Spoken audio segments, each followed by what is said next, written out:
In this video, we're going to cover the fundamentals of how to generate images using Leonardo AI. It's really impressed me recently with its high quality and fine-grained control. It's totally free to create an account, and it's pretty straightforward to set it up. It'll just ask you some basic questions like, what do you plan to use the images you generate for? Inside, at the top of the homepage, you can see all the available tools, like the AI image generator, the real-time canvas, or the AI motion creation tool. Today, we'll focus on the image generation. Before generating our own images though, let's scroll down and take a look through the Community tab, which showcases the popular images that are generated by other people. This is the best way to get inspiration for your own images. You can find what you like and see the types of prompts and settings people are using to generate those.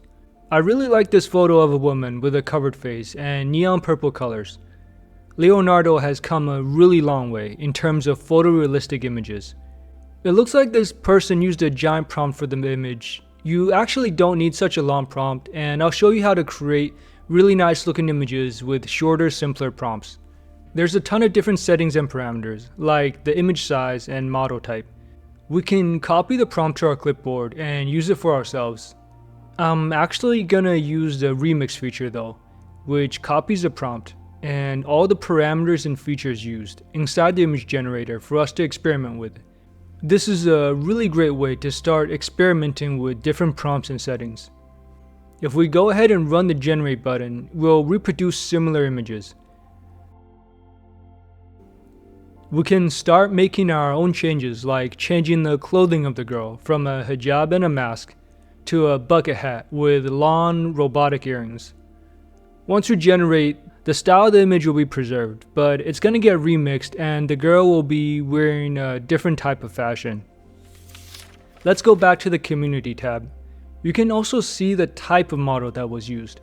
So in this case, it used the Leonardo Vision XL model with the photoreal workflow on top of it. Models are custom AI image generators, each with their own unique characteristics. Some are designed to generate photorealistic images, while others are better at cartoon illustrations. Leonardo comes with a ton of different base models you can use, and other users are training and sharing new models all the time. Photoreal is a feature that can be added on top of your base model that helps generate extra photorealistic and lifelike photos. If we scroll around and inspect another image like this anime style boy, there's a different model being used. This time it's the Leonardo Anime XL. You can use the generate with this model button at the bottom of the image inspector to copy that same exact model into your image generation interface and use it yourself. We'll come back to using different models in a second. Let's go ahead and start generating our own images from scratch. Back on the home page, click on either the image generation card or look underneath AI tools for the image generation page. Either will bring you to the image generator. We were just here a second ago when remixing other images. I'm gonna scroll down on the left side and reset the settings to the default so we can start from scratch. The prompt bar is where you'll describe the image you want generated. You can also adjust the model you use here. I'm prompting for full body portrait of a border collie dog with brown eyes and a bright yellow bandana with floral patterns on it. There's a clear blue sky in the background. Then on the left sidebar, we can pick custom settings and parameters. I'll switch the number of images generated from my prompt from 4 to 2. I don't find it necessary to run 4 images every time. I'll leave these other parameters to their default value, but I will change the resolution of the image to a vertical 512 by 768. I think that fits a little better for a pet portrait. Then just hit the large purple generate button and Leonardo will create the border collie portraits for us. Looking at the generated images, they're photorealistic and the visual aesthetic looks very appealing. Let's see what happens if we try some different models though.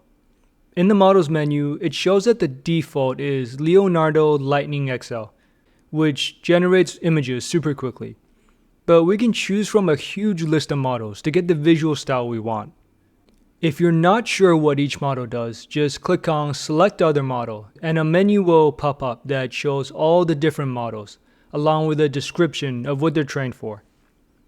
The 3D animation style is designed to generate Pixar-style images, and if you scroll down, you'll see a bunch of images that have been generated using this exact model. Let's give this one a go and see if we like the results. If we compare images generated from the same exact prompt but with different models, you'll see just how large the influence of the model used is on the photos. Stable Diffusion and Leonardo Lightning generate photorealistic images, while 3D Animation Style and Anime Pastel Dream produce illustration-style photos. Of course, you could also use Stable Diffusion or Leonardo Lightning to generate 3D animation or anime style, but they're just not specialized for those. To get more control, we can use a negative prompt feature to tell Leonardo what to not put inside our images. If we turn this on, a second prompt bar pops up. Inside here, we can prevent certain concepts from being generated. So if I want a barren, plain background, I'll put grass, plants, trees, flowers inside here. Leonardo will try its best to not include those concepts inside the images. In the photos created with the negative prompt, the background looks empty without all the vegetation. A really cool feature is the I'm feeling lucky icon that looks like two dice rolling. You can use Improve Prompt or generate a new random prompt. Improve Prompt takes the current prompt we have about our pet border collie and enhances it using AI. Now there's a lot more descriptive words and adjectives inside the prompts. The images generated do look a little more visually aesthetic. The random prompt feature produces an AI generated prompt for you. If you're stuck and need some inspiration, you can give this a shot and see what it comes up with. Maybe it'll give you some new ideas to try. There's also this prompt generation tab. It takes a simple prompt and comes up with something more complex, with details and adjectives. Let's try using just border collie and then ideate. The AI prompts are certainly more descriptive and interesting. It's a cool feature to have. I'll talk more about prompting in upcoming videos, so make sure you're subscribed if you want to see those. Let's take a look at some of the parameters on the left. We've already discussed the number of images generated. For me, using 2 is more than enough. PhotoReal is Leonardo's high-quality pipeline for generating super realistic and cinematic photos. Here's a comparison between images generated using PhotoReal on the left and with other models. The texture and lighting on the face generated using PhotoReal does look much more realistic. The clothing and background is also more detailed. The photo from Leonardo Diffusion in the middle has a much smoother face and lighting. It doesn't really look like a real life photo. And Stable Diffusion 2.1 on the right completely falls apart here. Alchemy is a high quality image generation pipeline for high fidelity models. This setting made the biggest difference in image quality in my experiments. Let's give it a test. We'll use a prompt, a blue water elemental cartoon character at a gas station. He's wearing a blue and yellow sweater with the word H2O written on it. I'm gonna go with a cartoon style for image this time. Looking through the models, this Spirit Creatures model looks like fun. Let's give it a try. Comparing the resulting images with Alchemy turned on and off, the difference is night and day. When we have Alchemy turned off, it doesn't really follow our prompt. It just looks like a blue furball creature. With Alchemy on though, look how closely it follows the prompt, with the gas station, clothing, and colors. The word H2O is even written correctly on the sweater. The image is also much more detailed, with a complete background. The transparency feature is supposed to allow you to generate photos of objects with transparent backgrounds. It's still in beta though, and I wasn't able to get it to work well. Public mode toggles whether your images are generated in private or not. This is a premium feature. You can also adjust image dimensions directly by setting the resolution or changing the aspect ratios. When you switch models, a lot of the times it automatically changes your image size. so make sure to confirm the dimensions are what you want before generating your images. There's a couple of quality of life features available for each image. If we open one of them up, in the menu bar at the bottom, we can download it or copy the photo to our clipboard. There's the unzoom feature, which is outpainting. It pulls the camera back and fills in the border using the context from the base image. When it's finished processing, you'll see the side menu where you can toggle between the original or the unzoomed image. This is still a beta feature, so results will be mixed. For now, the unzoom feature can't be used with all models. For example, you couldn't do this with photoreal. Next up is the remove background feature. It'll isolate your subject and remove the background pixels. There's a couple of different upscale options. Smooth upscale for cartoon type of images, or crisp upscale that'll preserve more details. Then there's the new Alchemy upscaler, where you can customize the level of refinement. Upscaling increases the resolution 2 times, and it works pretty well. The details are sharpened. You can see that the fur looks a lot cleaner in the upscaled image. Finally, you can delete individual images with the trash bin icon. You could also just delete the entire row of images being generated with the 3 dots menu on the right hand side. So we've seen a lot of ways to customize the visual style of our images using the prompt and model type. But we can go even a step further and use the elements feature.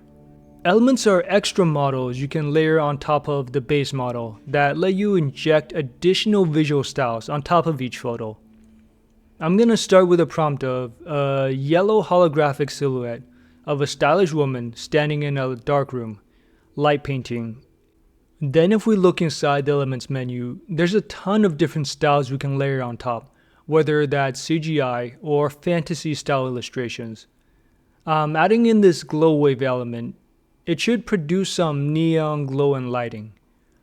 There's a weight slider that controls how much to weigh your elements. I don't want too much glow, so let's turn that down to 0.5.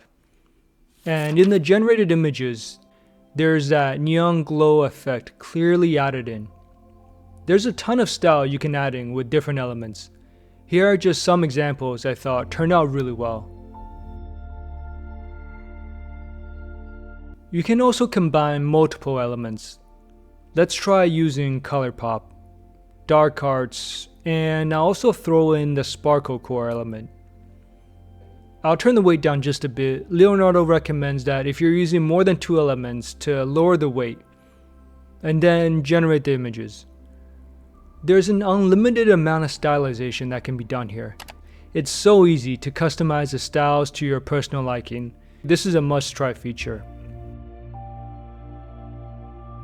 One of the best things about Leonardo Ai that lets it stand out is the integration of ControlNet into the workflow. This lets you upload reference images and use them for fine-grained control and guidance over the poses, colors, and composition of your AI images. Let's head over to this image guidance page. As you can see, it's currently off. We'll need to upload our own reference photos. I've already put a couple in here. I'll start by controlling the pose of the generated photos. So I'll choose this image of a dancer. In this menu bar called Type, you can choose how you want to use this reference image. I'll select Pose to Image. This will map the pose from the reference photo into the AI generated photo. In the back end, it extracts the pose from our reference photo, and then a specialized AI model will combine the extracted pose and the image prompt and inject them into the final output photo. You can drag the slider around to control how much influence the reference has. I'm just going to leave it as a default. We're ready to enter a prompt. Let's do a female ice skater wearing a red dress. She's skating on a reflective icy surface. Behind her is a clear sky. I'm actually going to turn on photoreal for this and then create the photos. The pose is mapped almost exactly into the output photo.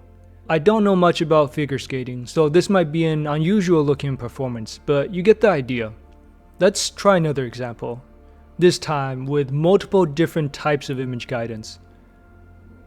I'm gonna start with this lomography style photo I have and change the reference to style reference, which should transfer the visual style from this photo into the generated image. I'll leave the style weight to high, although you could turn it up even more, all the way up to the max. For my other image reference, I'm going with this photo shoot of a girl. I want to map the general shape and structure of this image over, so I'll turn on edge to image. The way this works is that an edge detector will extract the edges from the reference photo. Then the AI will use those edges as guidelines for creating a new image. Then inside the prompt, I'm going with photo of a woman with red hair and green eyes in a field in Ireland. She's wearing a green sundress. And hit generate to use our references. These results are really very impressive to me. The quality of the images is high, and it's able to take the style and structure from our reference photos and directly transfer them into the new AI generated photo. The level of control is so high here. It's something that sets Leonardo Ai apart from other AI image generators. You may have noticed that every time we go and generate images, it costs us some credits. To see the different subscription tiers, go to the top left icon with the coins. Now, Leonardo is free to use and gives you 150 credits a day with a free account. This amounts to 4,500 credits a month, and you can test out most of the premium features. But you do burn through 150 credits pretty quickly though, especially if you're using premium features like photoreal and alchemy. So we've explored the fundamentals of how to use Leonardo AI to generate great quality, stylish, and easily customizable photos. If there's enough interest, I'll cover the other features like the canvas inpainting and outpainting and the AI motion tool in a follow-up series of tutorials. In the meantime, go and take a look at this AI prompt guide I made for cinematic and photorealistic images if you want to learn how to generate the best looking photos.